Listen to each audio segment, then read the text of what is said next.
जय हिंद साथियों, आप सभी को नमस्कार। आप सब कैसे? उम्मीद करते हैं आप सब अच्छे होंगे, मस्त होंगे, खुश होंगे। देखिए, हम आज बताएंगे आपको त्रिभुज को पहचानने का तरीका। आप कैसा त्रिभुज पहचानेंगे, कैसे पहचानेंगे, कौन सा त्रिभुज है, कौन सा त्रिभुज नहीं है, उसको हम आज बताएंगे। ट्रिक के माध्यम से देखिए हम आपको बताते हैं और उस त्रिभुज में भी बताएंगे कि भुजा कहाँ है, दिशा कहाँ है, सभी डायरेक्शन को हम आपको बताएंगे। तो चलते हैं अपने टॉपिक के ऊपर। लिखा हुआ है कि त्रिभुज की पहचान, त्रिभुज की पहचान, त्रिभुज की पहचान मतलब त्रिभुज को पहचानेंगे कैसे। तो यहाँ देखिए कि एक त्रिभुज आपका दिया हुआ है, तो त्रिभुज उसको कहते हैं। जैसे ये भी एक त्रिभुज है, ये भी एक त्रिभुज है, तो त्रिभुज को हम कहेंगे कि तीन सरल रेखा से घिरे हुए क्षेत्र को त्रिभुज कहते हैं। तो मतलब तीन सरल रेखा, ऐसा ऐसा रेखा मान लिया जाए, एक परी लाइन खींच दिया जाए और उसको ऐड कर दिया जाए तो वो त्रिभुज का काम आ जाएगा।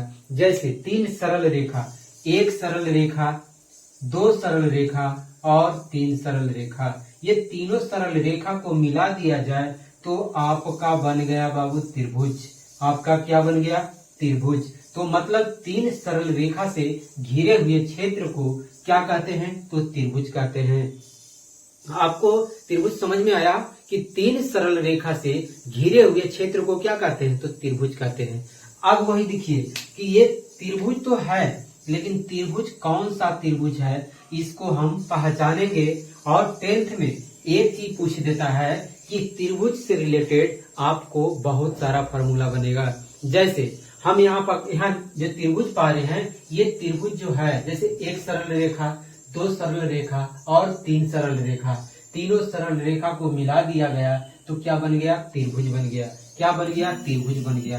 अब यहाँ त्रिभुज तो बन गया, लेकिन ये त्रिभुज है तो कौन सा त्रिभुज है? तो ये त्रिभुज है आपका समकोण त्रिभुज। कौन सा त्रिभुज है? समकोण त्रिभुज। समकोण त्रिभुज। कौन सा त्रिभुज है?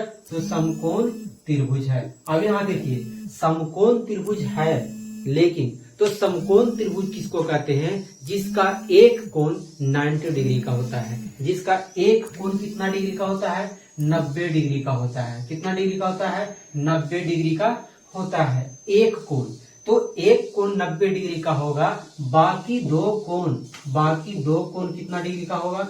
बाकी दो कोण 45 डिग्री और 45 डिग्री का होता है। अब यहाँ देखिए कि 45 डिग्री और 45 डिग्री को मिला देंगे तो 90 डिग्री का होगा। एक बात इसमें और रखिएगा कि त्रिभुज के तीनों कोणों का योग, त्रिभुज के तीनों कोणों का योग होता है 180 डिग्री। त्रिभुज के तीनों कोणों का योग, जैसे यहाँ देखिए ये त्रिभुज है, तो ये त्रिभुज के तीन कोण को मिला देंगे तो कितना होगा? 180 डिग्री। अब बताओ, जब एक कोण 90 डिग्री का है, एक कोण यहाँ 90 डिग्री का है, तो बताओ कि दो कोण 45 डिग्री और 45 डिग्री, तो मतलब एक कोण 90 डिग्री का स्पेशल है, तो दोनों कोण 45 डिग्री और प्लस 45 डिग्री। अब दोनों को मिला देंगे तो बताओ 180 डिग्री होगा? तो होगा। तो अगर होगा तो इसको आप कमेंट में जरूर लिखें कि कितना डिग्री का तीनों कोणों का योग होगा। तो 180 डिग्री का होगा। अब बताओ, तो समकोण त्रिभुज में एक कोण 90 डिग्री का होता है। समकोण त्रिभुज में एक कोण 90 डिग्री का होता है, बाकी दो कोण कितना डिग्री का होगा? तो 45 डिग्री और 45 डिग्री का होगा। और त्रिभुज के तीनों कोण, मतलब तीनों कोणों को मिला दिया जाए, तीनों कोणों को मिलाने पर त्रिभुज के तीनों कोणों को मिलाने पर कितना डिग्री का होगा? तो 180 डिग्री का होगा। 180 डिग्री का होगा। तो बताओ, एक कोण 90 डिग्री, तो बाकी कोण कितना डिग्री का होगा? समकोण में 45 डिग्री का होगा। बाकी कोण कितना डिग्री का होगा? 45 डिग्री का होगा।